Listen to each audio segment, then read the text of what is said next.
20년 전 그날 밤 경기도 안산의 한 파출소에서 젊은 경찰관 한 명이 의문사했다. 공식적인 사인은 과로로 인한 심장마비였지만 그의 아내는 믿지 않았다. 남편의 책상, 서랍 깊숙한 곳에서 발견된 작은 수첩. 그 안에는 알아볼 수 없는 암호와 몇몇 동료들의 이름이 적혀 있었다. 그리고 그 이름들 옆에는 거액의 돈 액수가 함께였다. 아내는 진실을 파헤치려 했지만 거대한 조직의 힘 앞에서 그녀의 목소리는 묻혔고 사건은 그렇게 잊혀갔다. 그녀는 어린 딸의 손을 잡고 도시를 떠나야만 했다. 남편이 남긴 오명과 위험으로부터 딸을 지키기 위해. 그리고 오늘 20년이 흐른 그 여름의 오후 운명의 굴레는 다시 움직이기 시작했다. 잊혀졌던 과거의 망령이 한 평범한 모녀의 삶을 송두리째 집어삼키기 위해 뜨거운 아스팔트 위에서 조용히 아가리를 벌리고 있었다. 그해 여름 경기도 안산의 하늘은 숨막히는 용광로 같았다. 시화공단에서 넘어온 뿌연 연모와 도시의 열기가 뒤섞여 회색빛 대기는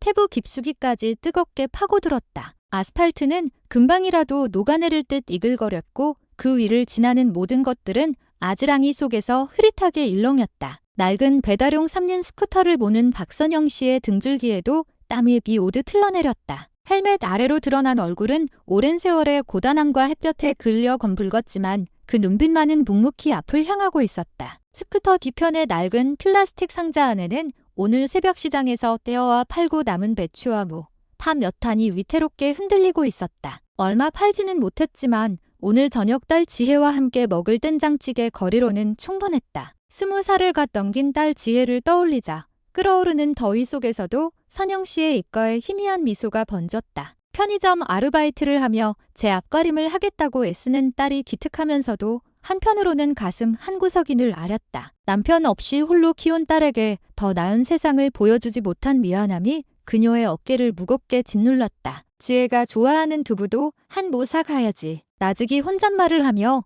그녀는 익숙한 골목길로 접어들었다. 이곳은 그녀가 지난 10수년간 매일 같이 오갔던 길이었다. 어느 곳에 온푹 팬 구멍이 있는지, 어느 가로수 그늘이 가장 시원한지 눈 감고도 알 수 있었다. 이따금 경찰들이 불시 검문을 하는 곳이라는 것도 잘 알고 있었지만 그녀는 한 번도 두려워한 적이 없었다. 서류는 늘 완벽했고 법을 어길 만큼 과속을 할 빼장도 없었기 때문이다. 정직하게 살면 아무 문제 없을 거라는 어쩌면 세상 불정 모르는 순진한 믿음이 그녀의 유일한 방패였다. 그때였다. 저 멀리 메마른 플라타너스 나무 그늘 아래에 서 있는 두 개의 인형이 눈에 들어왔다. 짙은 남색 경찰 제복을 입은 그들은 마치 먹잇감을 기다리는 매처럼 미동도 없이 도로를 주시하고 있었다. 심장이 이유 없이 쿵 하고 내려앉았다. 날카로운 호루라기 소리가 대기를 찢으며 고막을 때렸다. 선영 씨는 반사적으로 브레이크를 잡았다. 기익 하는 마찰음과 함께 낡은 스쿠터가 길가에 멈춰 섰다. 그녀는 깊게 숨을 들이마시며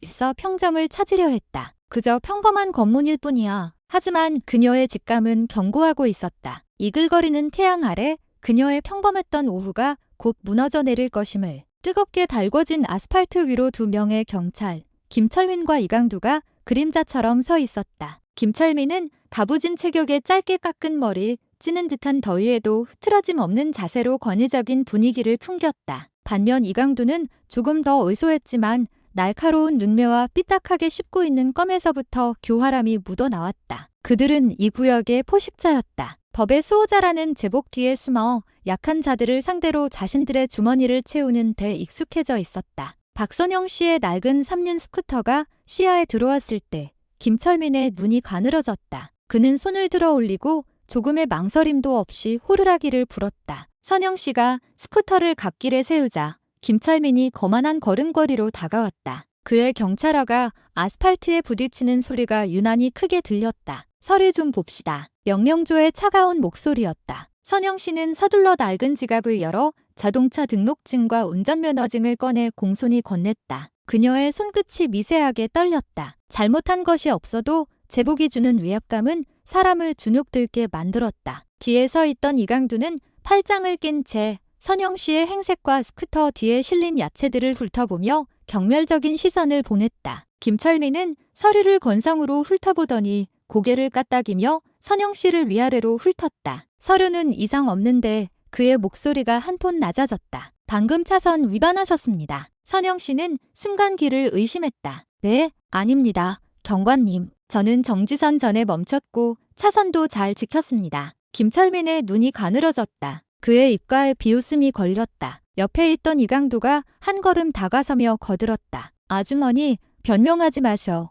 그의 목소리는 김철민보다 더 노골적으로 위협적이었다. 평범한 검문이라 생각했던 상황은 순식간에 질식할 듯한 긴장감으로 가득 찼다. 주변을 지나는 차들의 소음이 갑자기 멀게 느껴졌다. 이 작은 공간은 오직 세 사람만의 섬이 된 것 같았다. 선영 씨는 남은 용기를 쥐어짜내 그들을 마주 보았다. 정말 죄송하지만 제가 뭘 잘못했는지 정확히 알려주십시오. 저는 규칙을 어기지 않았습니다.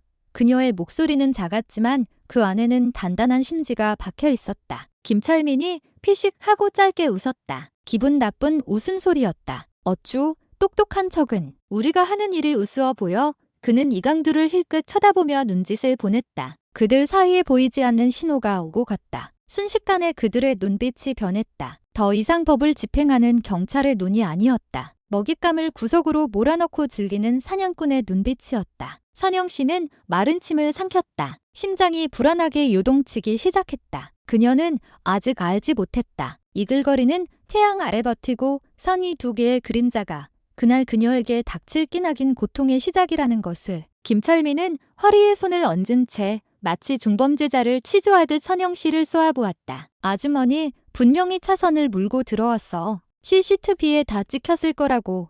그의 목소리에는 한치의 망설임도 없었다. 마치 미리 짜놓은 각본을 읊는 배우처럼 능숙했다. 선영 씨는 당황한 얼굴로 그를 바라보았다. 아닙니다. 저는 늘 조심해서 운전합니다. 그럴 리가 없어요.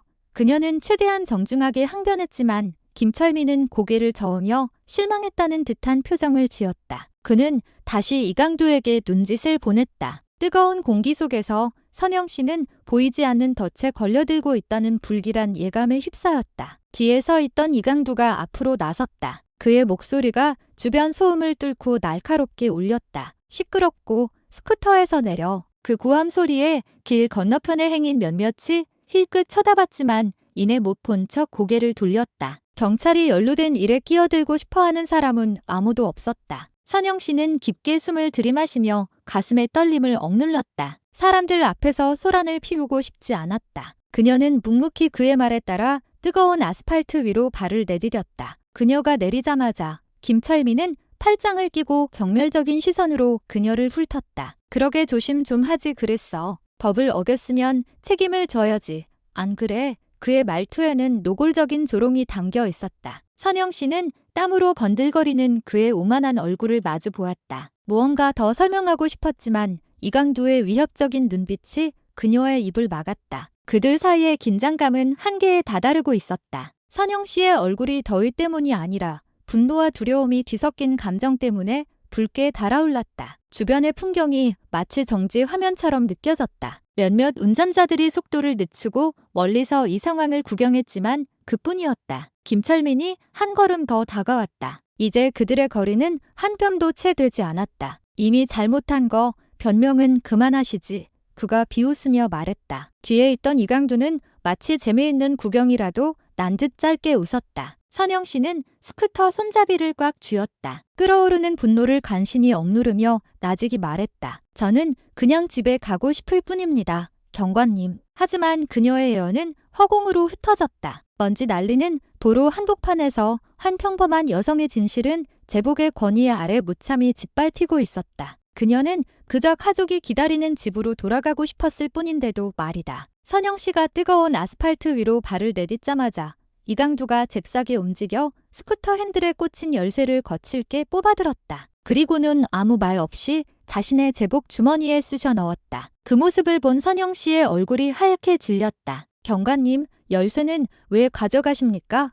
그녀의 목소리에 불안감이 가득했다. 이강두는 죄책감이라곤 찾아볼 수 없는 얼굴로 그녀를 쳐다보며 입가를 비틀었다. 스쿠터 찾아가고 싶으면 벌금 300만 원 내쇼. 그의 목소리는 일부러 주변 사람들이 들으라는 듯 컸지만 그것은 부끄러움이 아닌 권력을 과시하기 위함이었다. 그 말은 뜨거운 태양 아래 선영 씨의 뺨을 후려치는 소리 없는 따기 같았다. 300만 원이요. 선영 씨는 믿을 수 없다는 듯 되물었다. 눈이 동그래졌다. 저는 시장에서 채소 파는 사람입니다. 그런 큰 돈이 어디 있습니까? 그녀의 목소리는 분노와 공포로 가늘게 떨렸다. 옆에 서 있던 김철민이 낡은 스쿠터의 몸체를 툭툭 치며 비웃었다. 돈 없으면 그가 느긋하게 말했다. 이 스쿠터는 우리가 압수하는 거고 규칙은 규칙이니까.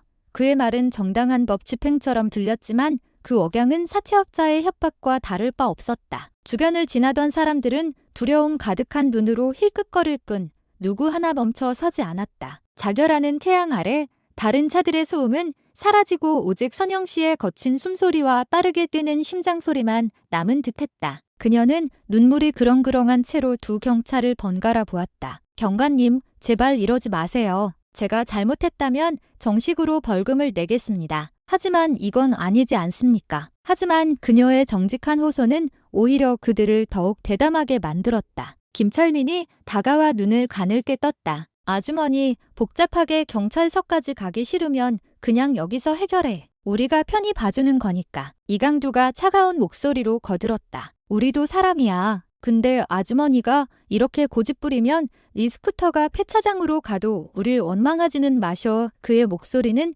은근한 협박으로 가득했다. 선영 씨는 마른 침을 삼켰다. 손이 사시나무 털듯 떨렸지만 그녀는 마지막 자존심을 붙잡았다. 이건 불공평해요. 저는 잘못한 게 없습니다. 그녀의 목소리는 작았지만 단호했다. 목에 핏대가 서며 끓어오르는 분노를 억눌렀다. 이강두가 한 걸음 더 바싹 다가왔다. 그의 제복에서 나는 땀 냄새와 담배 냄새가 역겹게 코를 찔렀다. 자, 아주머니의 그가 나직하지만 날카롭게 말했다. 선택해. 돈을 내든가 스쿠터를 포기하든가. 김철민은 뒤에 서서 마치 한낮의 유흥거리를 즐기듯 비웃고 있었다. 뜨거운 공기는 더 이상 살갗을 태우는 것을 넘어 선영 씨의 가슴을 짓누르는 듯했다. 그 순간 그녀는 씁쓸한 현실을 깨달았다. 자신이 사랑하는 이 나라에서 진실은 종종 국민을 지켜야 할 제복 아래 무력하게 짓밟힌다는 것을. 박선영 씨는 자결하는 태양 아래 꼽글이 섰다. 숨은 가빴지만 그녀의 눈은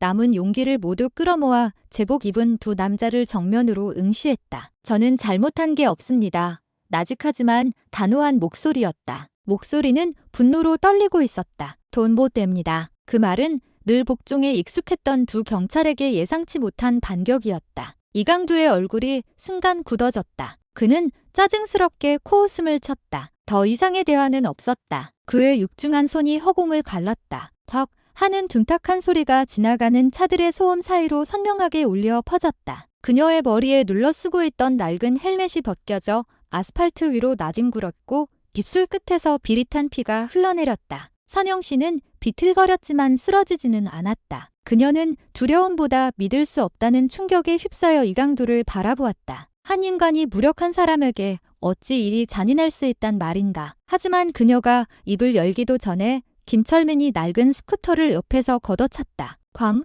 하는 굉음과 함께 스쿠터가 길바닥에 나뒹굴었다. 그는 망설임 없이 검은 경찰화로 스쿠터의 몸체를 짓밟기 시작했다. 헤드라이트가 박살나고 차체가 찌그러졌다. 그의 발길질 하나하나는 그저 평화롭게 집으로 돌아가고 싶었던 한 어머니의 자존심을 짓밟는 것과 같았다. 주변에 사람들이 모여들기 시작했다. 오토바이 택배기사, 노점상, 시장에서 돌아오던 아주머니들. 그들은 길가에 멈춰 서서 벌어져서는 안 될 광경을 지켜보았다. 하지만 누구 하나 앞으로 나서는 사람은 없었다. 안도감을 주어야 할 제복은 오히려 사람들을 침묵하게 만들었다. 누군가 나직이 속삭였다. 엮이면 골치 아파져. 그 광경을 목격한 사람들의 눈에는 두려움과 연민이 뒤섞여 있었지만 모두가 얼어붙어 있었다. 마치 한낮의 태양이 그들의 용기마저 증발시켜버린 듯했다. 선영 씨는 무릎을 꿇었다. 터진 입술을 매만지는 손이 가늘게 떨렸다. 아스팔트의 먼지 위로 핏방울이 떨어졌지만 그녀의 눈에는 아직 꺼지지 않은 불씨가 타오르고 있었다. 그녀는 이제는 폐차 직전이 된 수년간 자신의 생계를 책임져 온 낡은 스쿠터를 바라보았다. 남은 힘을 다해 일어서려 애쓰며 나직이 말했다. 당신들은 이럴 자격이 없어. 하지만 이강두는 차갑게 비웃을 뿐이었고 김철민은 만족스럽다는 듯 스쿠터를 한 번 더 걷어찼다. 소란스럽던 거리는 어느새 섬뜩한 침묵에 휩싸였다. 폭력은 계속되었지만 그 누구도 그녀를 위해 목소리를 내지 않았다. 뜨거운 여름의 오후는 두 벌의 제복과 만연한 공포가 어떻게 정의를 질식시킬 수 있는지를 똑똑히 목격하고 있었다. 제발 그만하세요. 박선영 씨의 목소리는 뜨거운 대기와 차량 소음 속에서 갈라져 나왔다. 그녀는 비틀거리며 일어나 무자비하게 스쿠터를 걷어차고 있는 김철민을 막으려 달려들었다. 그녀의 앙상한 손이 경찰의 두꺼운 팔뚝을 붙잡았다. 그의 분노가 멈추기를 바라면서. 하지만 그 희망은 순식간에 재가 되어 흩어졌다. 김철민이 날카롭게 고개를 돌리더니 야수처럼 발을 휘둘렀다. 그의 군화가 선영 씨의 복부를 강타했다. 푹 하는 신음과 함께 그녀의 몸이 종잇장처럼 날아가 뜨거운 아스팔트 위로 고꾸라졌다. 숨이 턱 막히고 온몸이 고통으로 떨려왔다. 입에서 흘러나온 피가 메마른 도로의 먼지를 적셨다. 상황을 지켜보던 구경꾼들은 이제 차마 눈 뜨고 볼 수 없다는 듯 고개를 돌렸다. 누구도 감히 다가서지 못했다. 이강두와 김철민의 거친 웃음소리가 마치 인간성에 대한 조롱처럼 공허하게 울려 퍼졌다. 그들은 가슴을 활짝 편 채 길 한복판에 섰다. 마치 권력이 누구든 짓밟을 수 있다는 것을 온 세상에 과시라도 하려는 듯했다. 이강두는 너덜너덜해진 스쿠터를 보더니 만족스럽다는 듯 한 번 더 걷어차며 웃었다. 김철민은 쓰러져 있는 선영 씨를 내려다보며 나직하지만 칼날처럼 날카로운 목소리로 말했다. 다음부터는 경찰한테 함부로 입 놀리지 마. 그 말은 독처럼 번져나가. 그 광경을 목격했지만 침묵할 수밖에 없었던 모든 이들의 가슴에 박혔다. 뜨거운 아스팔트가 선영 씨의 살갗을 태웠지만 그보다 더 고통스러운 것은 수많은 사람들 앞에서 겪는 굴욕감이었다. 그녀는 일어나려 애썼지만 무릎이 후들거렸다. 저는 그냥 평범한 아줌마일 뿐이에요. 왜 이렇게까지 하시는 겁니까? 그녀의 목소리는 거의 들리지 않았다. 대답은 없었다. 오직 그들의 비웃음만이 허공을 맴돌 뿐이었다. 김철민과 이강두는 마치 자신들의 작품을 감상하듯 부서진 스쿠터 주위를 어슬렁거렸다. 그들의 몸에 걸쳐진 제복은 더 이상 질서의 상징이 아니었다. 그것은 한낮의 태양 아래 아무런 부끄럼 없이 자행되는 야만성의 상징일 뿐이었다. 주변 사람들은 그저 못 박힌 듯 서 있었다. 고개를 숙인 사람, 괜히 휴대폰을 만지작거리는 사람, 슬금슬금 뒷걸음질 치는 사람. 그들은 모두 알고 있었다. 만약 나섰다가는 자신들도 저 아주머니와 같은 꼴이 될 것이라는 것을. 먼지를 실어 나르는 바람이 그들의 가슴 속에 남은 마지막 연민마저 앗아가는 듯했다. 찌는 듯한 더위 속에서 김철민과 이강두의 웃음소리는 양심을 잃어버린 작은 도시의 악마의 속삭임처럼 울려 퍼졌다. 그리고 지나가는 차들의 소음 사이로 선영 씨의 희미한 신음은 이글거리는 태양 아래 정의가 어떻게 죽어가는지에 대한 마지막 증언이 되었다. 해가 서쪽으로 기울어 하늘을 주황빛으로 물들이던 저녁 무렵, 좁은 골목길에 위치한 작은 빌라 2층, 박선영 씨의 집에 끔찍한 소식이 도착했다. 딸 지혜는 막 바닥 청소를 끝낸 참이었다. 그때 현관문이 다급하게 두드리는 소리가 들렸다. 문을 열자 아래층 아주머니가 창백한 얼굴로 숨을 헐떡이며 서 있었다. 지혜야, 큰일 났어. 내 엄마가 길에서 경찰한테 맞았대. 아주머니의 갈라진 목소리가 지혜의 귀에 박히는 순간 세상이 멈췄다. 손에 들고 있던 휴대폰이 바닥으로 떨어졌다. 숨이 턱 막혔다. 그녀는 믿을 수 없다는 듯 멍하니 아주머니를 바라보다가 정신을 차리고는 문도 닫지 않은 채 밖으로 뛰쳐나갔다. 질척한 물웅덩이와 먼지 냄새가 뒤섞인 좁은 골목을 정신없이 내달렸다. 심장은 공포와 분노로 미친 듯이 날뛰었다. 자신을 부르는 사람들의 목소리도 횡단보도를 건널 때 자신을 향해 울리던 경적 소리도 들리지 않았다. 모든 발걸음이 천근만근 무겁고 길게 느껴졌다. 습한 저녁 공기가 가슴을 짓눌렀지만 그녀의 머릿속에는 오직 엄마 생각뿐이었다. 아침에 시장에 나가기 전 환하게 웃어주던 엄마의 얼굴. 그 모습 위로 끔찍하고 어두운 불안감이 덮쳐왔다. 병원에 도착했을 때 지혜는 거의 숨을 쉴 수 없었다. 떨리는 손으로 응급실 문을 밀고 들어갔다. 눈은 미친 듯이 익숙한 얼굴을 찾아 헤맸다. 그리고 하얀 커튼 너머 힘없이 누워있는 엄마의 모습을 발견했다. 선영 씨의 얼굴은 창백했고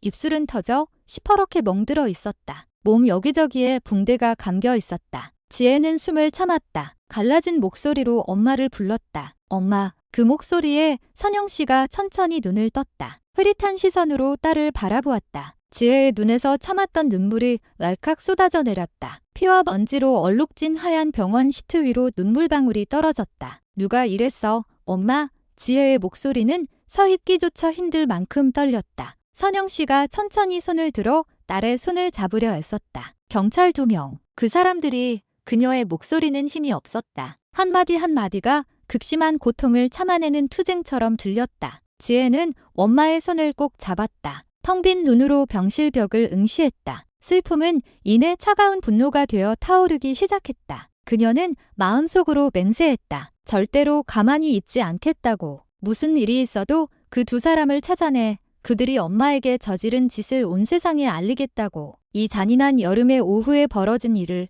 절대로 묻히게 두지 않겠다고. 소독약 냄새가 진동하는 차가운 병실. 희미한 생명의 신호를 알리는 모니터의 규칙적인 소리만이 공간을 채우고 있었다. 침대 위에는 창백한 얼굴의 박선영 씨가 힘없이 누워 있었고 지혜는 그 곁을 지키며 엄마의 손을 꼭 잡고 있었다. 마치 이 손을 놓으면 엄마를 영영 잃을 것만 같았다. 자세히 말해줘. 엄마, 누가 그랬는지. 그녀의 목소리는 여전히 떨렸다. 몇 초의 침묵이 흐른 뒤 선영 씨가 힘겹게 입을 열었다. 숨이 짧았고 단어 하나하나가 고통스러운 사투 끝에 나오는 것 같았다. 김철민. 그리고 이강두. 선영 씨는 허공을 응시하며 나직이 말했다. 그 사람들 경찰이야. 지혜야. 내 스쿠터를 뺏고 나를 때리고 스쿠터를 발로 찼어. 문장 사이사이 작은 신음이 섞여 나왔다. 지혜는 고개를 숙였다. 눈물이 쉴 새 없이 엄마의 손등 위로 떨어졌다. 무릎 위에 놓인 다른 한 손은 분노로 하얗게 될 때까지 꽉 쥐어져 있었다. 그 이름들을 아는 것 같았다. 길에서 몇 번 마주친 적 있는 늘 권위적인 태도로 거들먹거리던 얼굴들이었다. 하지만 그들이 엄마를 이토록 잔인하게 해쳤다는 사실에 피가 거꾸로 솟는 것 같았다. 선영 씨는 딸을 안심시키려는 듯 힘겹게 미소를 지었다. 괜찮아, 딸. 엄마 금방 나을 거야. 하지만 그 말은 지혜의 가슴을 더욱 아프게 할 뿐이었다. 괜찮긴 뭐가 괜찮아, 엄마. 그녀의 목소리가 높아졌다. 그놈들이 엄마를 이렇게 때리고 우리 재산인 스쿠터를 부쉈는데 지혜의 눈은 충혈되었고 가슴은 억눌린 감정으로 거칠게 오르내렸다. 그녀는 고개를 돌려 숨막힐 듯 답답한 하얀 벽을 멍하니 바라보았다. 머릿속에서 분노와 불의가 뒤섞여 뜨거운 불덩이가 되었다. 만약 이 세상이 이 범죄에 침묵한다면 설령 위험이 따르더라도 누군가는 소리쳐야 한다고 생각했다. 천천히 지혜가 자리에서 일어났다. 그녀는 이전과는 전혀 다른 날카롭게 변한 눈빛으로 엄마를 내려다보았다. 나 가만히 안 있어, 엄마.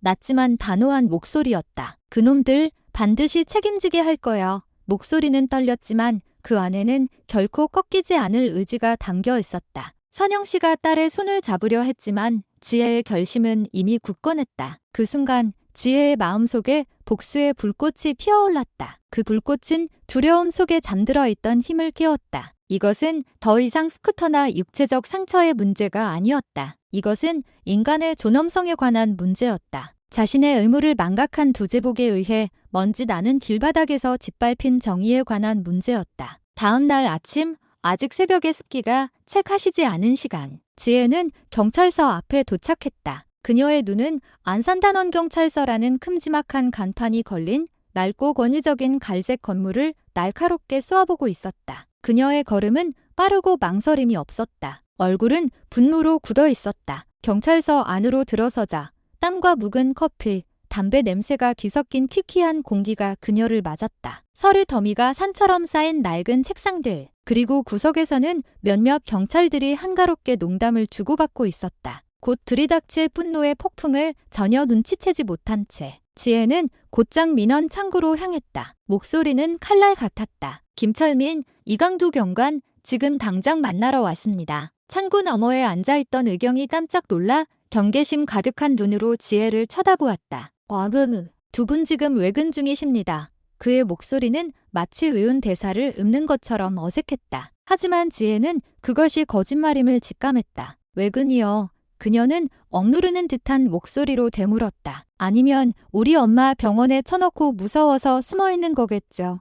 그녀의 목소리가 높아지며 경찰서 전체에 울려 퍼졌다. 잡담을 하던 경찰들이 일제히 입을 다물었다. 몇몇은 괜히 서류를 뒤적이며 딴청을 피웠다. 지혜의 얼굴이 붉게 달아올랐다. 그녀는 분노로 번뜩이는 눈으로 창구를 손바닥으로 내리쳤다. 쾅 하는 소리와 함께 의경 앞에 놓인 종이컵이 흔들렸다. 거짓말하지 마. 순간 경찰서 안은 찬물을 끼얹은 듯 조용해졌다. 모든 시선이 짙은 남색 제복들 사이에서 대조적으로 하얀 원피스와 스카프 차림으로 서 있는 젊은 여성에게 쏠렸다. 그때 안쪽 유리문 너머에서 말끔한 제복 차림의 중년 남성이 천천히 걸어 나왔다. 최진혁 서장이었다. 그의 얼굴은 평온했지만 눈빛은 무언가를 꿰뚫어보는 듯 날카로웠다. 그는 지혜에게 다가오며 진정하라는 듯 손을 들어 보였다. 무슨 일입니까? 그의 목소리는 낮고 차분했지만 권위가 실려 있었다. 다른 경찰들이 슬금슬금 물러나며 두 사람 사이에 공간을 만들었다. 지혜는 조금의 두려움도 없이 그의 눈을 똑바로 마주 보았다. 저는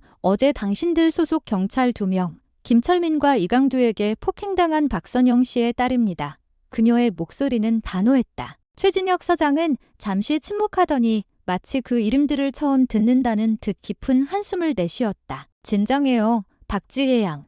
그는 달래는 듯한 목소리로 말했다. 차분히 얘기해봅시다. 내가 돕겠습니다. 하지만 그의 부드러운 목소리 뒤편 그의 눈빛 속에는 무언가 차가운 것이 서려 있었다. 지혜를 경계하게 만드는 무언가가 그녀는 아직 알지 못했다. 오늘 정의를 찾아 내디딘 이 걸음이 그녀가 상상했던 것보다 훨씬 더 거대한 늑대의 소굴로 들어서는 첫걸음이라는 것을. 최진혁 서장은 자신의 집무실 거대한 원목 책상 뒤편에 앉아 있었다. 그의 얼굴은 지혜가 쏟아내는 분노에도 전혀 동요하지 않는 듯 평온했다. 방 안은 짙은 커피 향과 오래된 서류 냄새로 가득했고 벽에 걸린 괴종시계만이 조용한 정적 속에서 느리게 움직였다. 지혜는 쉬지 않고 모든 것을 털어놓았다. 엄마가 어떻게 폭행당했는지, 생계 수단이었던 스쿠터가 어떻게 박살났는지, 그리고 그 두 경찰이 어떻게 그 폭력을 즐기듯 비웃었는지. 최 서장은 끼어들지 않고 묵묵히 들었다. 그의 손은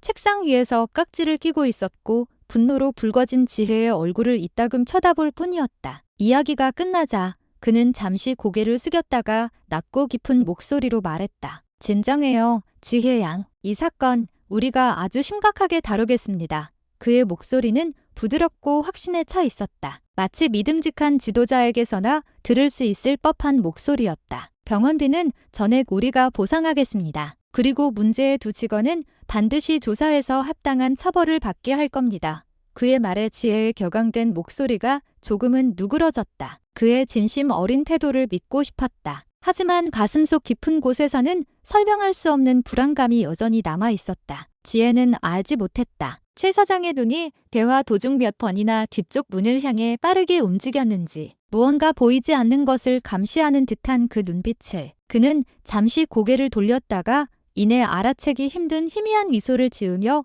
다시 지혜에게 시선을 고정했다. 감사합니다, 서장님. 지혜는 마침내 무거운 목소리로 말했다. 그녀는 고개를 숙여 스스로를 진정시키려 애썼다. 최 서장은 자리에서 일어나 제복을 가다듬고는 그녀의 어깨를 가볍게 두드렸다. 당신은 강한 아이로군요. 그의 목소리는 마치 깊은 연민을 담고 있는 듯했다. 하지만 그의 책상 뒤편 눈에 잘 띄지 않는 곳에는 낡은 검은색 파일 하나가 숨겨져 있었다. 먼지 쌓인 파일 표지에는 내부감찰, 김철민, 이강두 사건철이라는 작은 글씨가 적혀 있었다. 그리고 그 우측 상단에는 대회비라는 붉은 도장이 선명하게 찍혀 있었다. 그 누구도, 특히 방금 위험의 문을 스스로 두드린 지혜 같은 사람은 절대 알아서는 안 될 비밀이었다. 지혜가 집무실을 나설 때 최 서장은 오랫동안 그녀의 뒷모습을 응시했다. 그의 얼굴에서 부드러운 미소는 서서히 사라지고 그 자리를 의미를 알 수 없는 차가운 표정이 대신했다. 그는 담배에 불을 붙여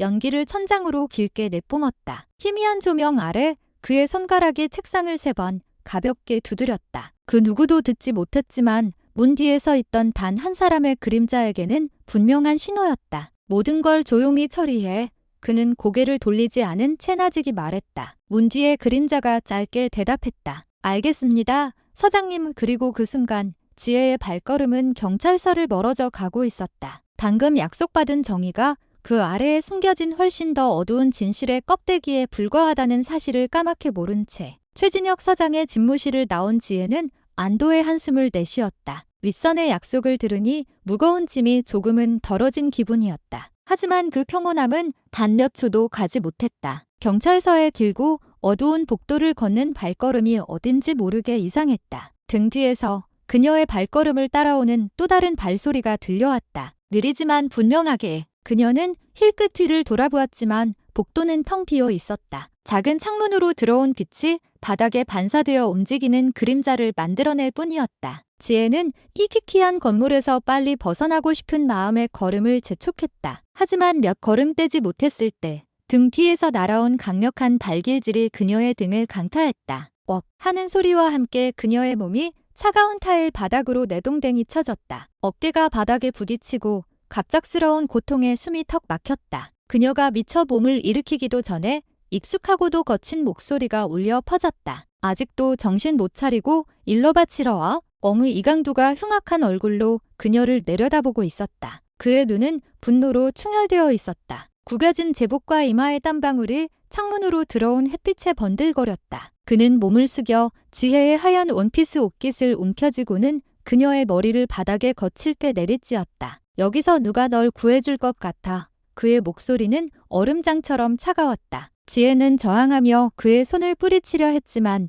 온몸에 힘이 들어가지 않았다. 간밤에 병원에서 엄마를 간호하느라 뜬 눈으로 밤을 새운 탓이었다. 그녀는 먼지투성이 바닥을 보며 고통과 분노가 뒤섞인 감정의 이를 악물었다. 그때 어두운 복도 저편에서 또 다른 육중한 발소리가 다가왔다. 김철민이 조롱 가득한 얼굴로 나타났다. 그는 다짜고짜 지혜의 머리채를 거칠게 움켜쥐었다. 어쭈, 똑똑한 척하는 딸내미가 여기 있었네. 그가 비웃으며 말했다. 그는 지혜의 머리채를 강하게 잡아끌며 경찰서 뒤편으로 향하는 좁은 복도로 그녀를 끌고 갔다. 지혜의 몸이 바닥에 질질 끌리며 소름 끼치는 마찰음을 냈다. 머리카락이 뽑혀 나갈 듯한 고통이 두피를 찔렀지만 지혜는 비명을 지르는 대신 이를 악물었다. 복도 끝에 있는 낡은 철문이 거친 소리를 내며 열렸다. 눈부신 햇살이 쏟아져 들어와 지혜는 반사적으로 눈을 감았다. 그들은 지혜를 경찰서 뒤편의 텅 빈 창고 안으로 끌고 들어갔다. 공간은 넓었지만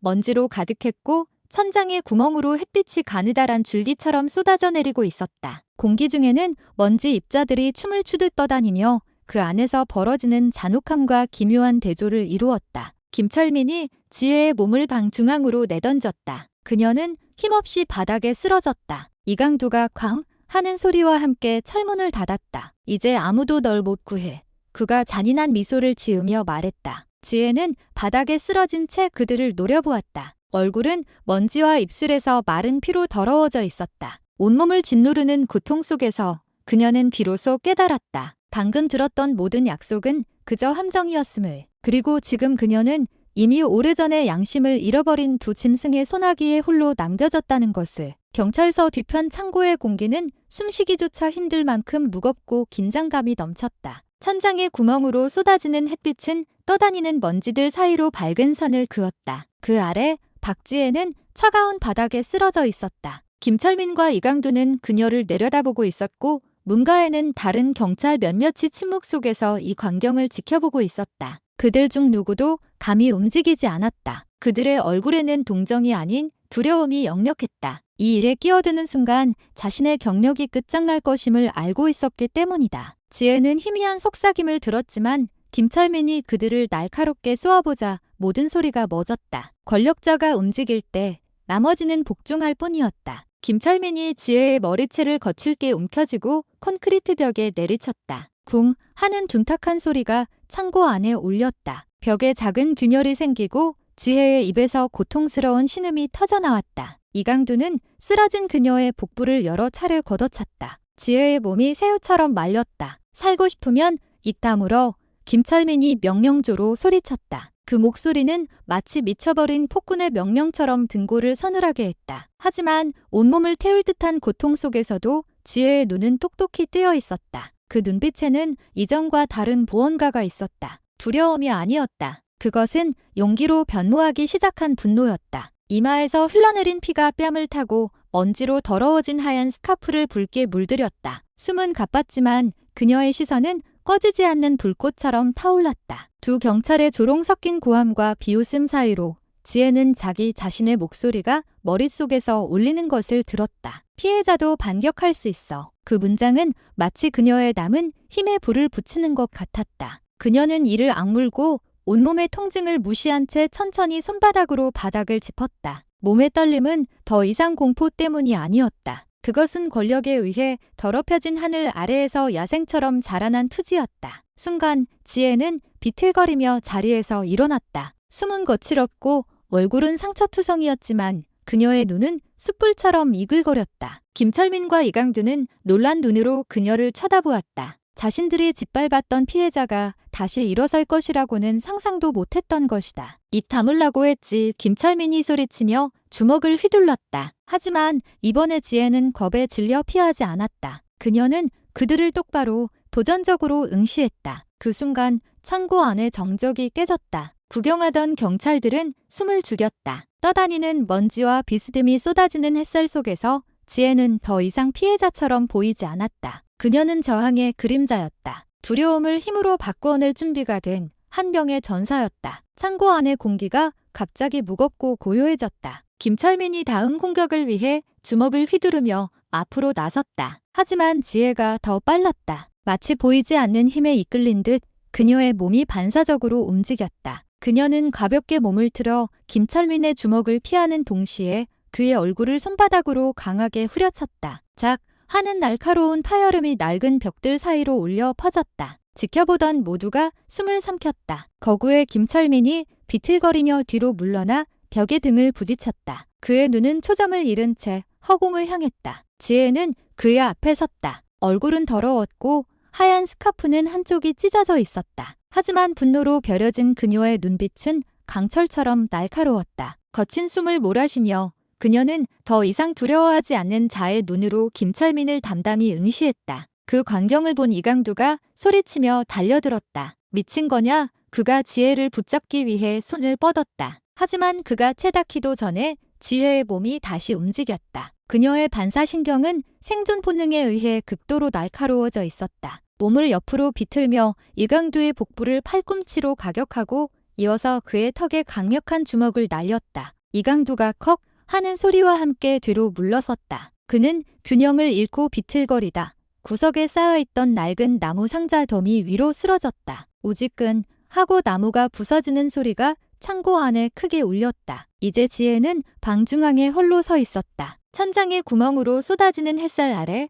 그녀는 마치 하얀 그림자처럼 보였다. 문가에 서 있던 경찰들은 완전히 얼어붙어 있었다. 누구도 감히 움직이지 못했다. 그들은 눈앞의 광경을 믿을 수 없다는 듯 바라볼 뿐이었다. 거구의 경찰 2명이 가녀린 하얀 옷의 여성 1명에게 쓰러진 것이다. 몇몇은 마른 침을 삼켰고 몇몇은 고개를 숙였다. 누구의 편에 서야 할지 알 수 없었다. 창고 밖에서 들려오는 희미한 귀뚜라미 소리가 그 순간의 정적을 더욱 깊게 만들었다. 마치 세상 전체가 이 예기치 못한 반란을 숨죽여 지켜보는 듯했다. 지혜는 꿋꿋이 섰다. 손은 떨렸지만 눈은 상처와 분노 그리고 새로 태어난 힘이 뒤섞여 활활 타오르고 있었다. 거친 숨을 몰아쉬며 지혜는 주변의 모든 사람들을 둘러보았다. 나는 피해자예요. 그녀의 목소리가 창고의 벽과 천장에 부딪혀 크게 울렸다. 하지만 피해자가 언제까지나 지고만 있지는 않아요. 그 목소리는 마치 하늘을 가르는 번개처럼 공기를 찢고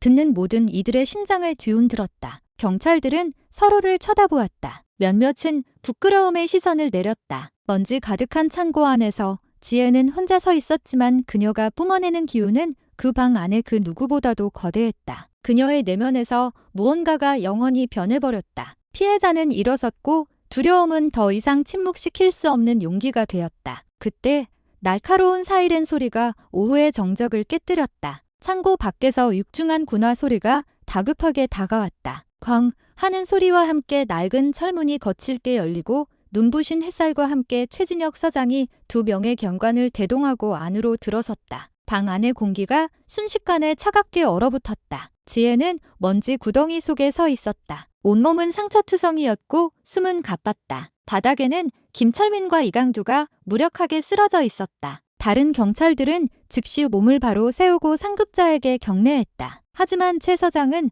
그저 손을 가볍게 들어 올릴 뿐이었다. 그의 시선은 이제는 더럽고 찢어진 하얀 옷을 입은 채 꿋꿋이 서 있는 지혜에게서 떨어지지 않았다. 그는 천천히 지혜에게 다가갔다. 그의 걸음은 침착했지만 설명하기 힘든 압박감이 실려 있었다. 그의 얼굴에는 분노의 기색이 없었다. 마치 눈앞의 끔찍한 광경이 이미 오래전에 예견된 연극의 한 장면인 것처럼. 네가 이겼다고 생각하나, 지혜야? 그가 나직하지만 분명하게 말했다. 그의 목소리가 방 안에 울려 퍼지자 모두가 숨을 죽였다. 지혜는 증오 가득한 눈으로 그를 쏘아보았다. 당신 부하들이 우리 엄마의 인생을 망가뜨렸어요.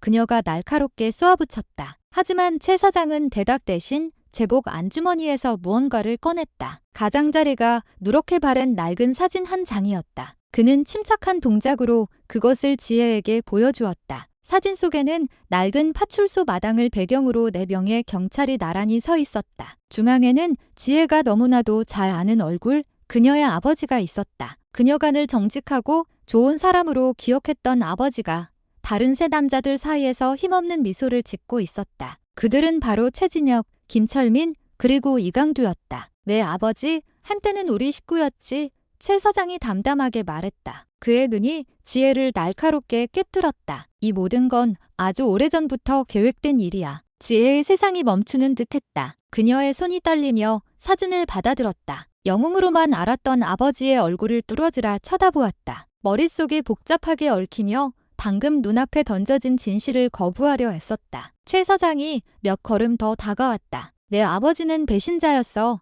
그가 속삭였다. 그리고 넌 그가 남긴 빚의 일부일 뿐이야. 그 말들은 그 어떤 주먹보다도 더 아프게 지혜를 강타했다. 그녀는 뒷걸음질 쳤다. 눈에는 혼란이 가득했다. 바닥에는 김철민과 이강두가 여전히 쓰러져 있었지만 이제 분위기는 훨씬 더 섬뜩하게 변해 있었다. 최 사장은 비밀을 간직한 옅은 미소를 지으며 뒤에 선 두 경관을 향해 고개짓했다. 데려가. 두 경찰이 앞으로 나섰다. 하지만 지혜는 꼼짝도 하지 않았다. 그녀의 눈은 이제 단순한 분노가 아니었다. 그것은 방금 알게 된 어두운 진실이 미처 알지도 못했던 오래된 상처를 헤집어 놓은 자의 눈빛이었다. 지혜는 창고 중앙에 못 박힌 듯 서 있었다. 바깥의 사이렌 소리는 이미 사라지고 그 자리를 칼날 같은 정적이 채우고 있었다. 손에 들린 사진이 가늘게 떨렸다. 그녀의 시선은 여전히 교활하고 침착한 눈으로 자신을 바라보는 최진혁 서장에게 고정되어 있었다. 무슨 뜻이죠? 지혜가 나직이 물었다. 목소리는 분노와 두려움이 뒤섞여 갈라져 나왔다. 최 서장이 다가왔다. 그의 검은 구두가 더러운 시멘트 바닥 위에서 육중한 울림을 만들었다. 그는 지혜의 바로 앞에 멈춰 서서 마치 사냥감이 마지막 발악을 하는 것을 지켜보는 포식자처럼 그녀의 눈을 꿰뚫어 보았다. 그의 입가에 옅은 미소가 떠올랐다. 그리고 그는 가슴을 후벼 파는 듯한 무미건조한 목소리로 말했다. 내 아버지가 20년 전 우리 작전을 배신했고 이제 그 빚을 내 피로 갚는 거야. 그 말들은 폭풍처럼 지혜의 머릿속을 휘저었다. 숨이 가빠지고 손에 들고 있던 사진이 바닥으로 떨어졌다. 시야는 분노와 불신으로 흐려졌다. 아니야, 우리 아빠는 좋은 사람이었어. 그녀가 쉰 목소리로 외쳤다. 하지만 최 서장은 금속 라이터로 담배에 불을 붙이며 나직이 웃을 뿐이었다. 하얀 연기가 피어올라 그의 차갑고 무표정한 얼굴 주위를 맴돌았다. 좋은 사람은 그는 경멸적인 투로 말했다. 이 바닥에 좋은 사람은 없어, 지혜야. 살아남기 위해 발버둥치는 놈과 희생양이 되는 놈만 있을 뿐이지. 그 말에 지혜는 할 말을 잃었다. 그녀의 눈에는 이제 눈물이 가득 고였다. 그것은 두려움 때문이 아니었다. 자신의 과거에 대한 믿음을 송두리째 무너뜨리는 잔혹한 현실 때문이었다. 최 서장은 천천히 몸을 돌려 창구 문을 향해 걸어갔다. 그의 구두 소리가 벽과 벽 사이를 오가며 울려 퍼졌다. 거대한 비밀을 짊어진 남자의 퇴장이었다. 문 밖으로 나가기 전 그는 문턱에 멈춰 서서 마지막으로 고개를 돌렸다. 이게 끝이 아니야. 그가 마지막 연기를 내뿜으며 말했다. 넌 훨씬 더 거대한 그림의 작은 조각일 뿐이니까. 그 말을 남기고 그는 떠났다. 먼지와 긴장의 잔해 속에 홀로 남겨진 지혜. 바닥에는 그녀 아버지의 사진이 짓밟힌 채 일부가 담뱃재에 가려져 있었다. 천장의 구멍으로 들어온 햇빛이 지혜의 얼굴 위로 희미한 빛을 반사했다. 방금 자신의 과거를 잃고 동시에 새로운 적을 발견한 자의 얼굴이었다. 아무도 눈치채지 못했지만 창고의 어두운 구석, 벽 모퉁이의 작은 렌즈가 붉은 빛을 희미하게 깜빡이고 있었다. 숨겨진 카메라가 모든 상황을 남김없이 녹화하고 있었다. 그리고 그곳에서 멀리 떨어진 다른 어딘가 수많은 모니터로 가득 찬 어두운 방. 그중 하나의 메인 화면에 지혜의 얼굴이 클로즈업 되어 있었다. 금속 의자에 앉은 한 남자의 얼굴은 보이지 않았지만 그의 차가운 목소리가 나직이 울려 퍼졌다. 타겟 데이터, 각성 완료. 2단계 작전 개시. 방 안의 모든 모니터가 일제히 깜빡이다가 꺼졌다. 오직 한 장의 정지된 화면만을 남긴 채 먼지와 빛 속에서 홀로 서 있는 지혜의 모습. 그것은 거대한 음모의 시작을 알리는 상징이었다.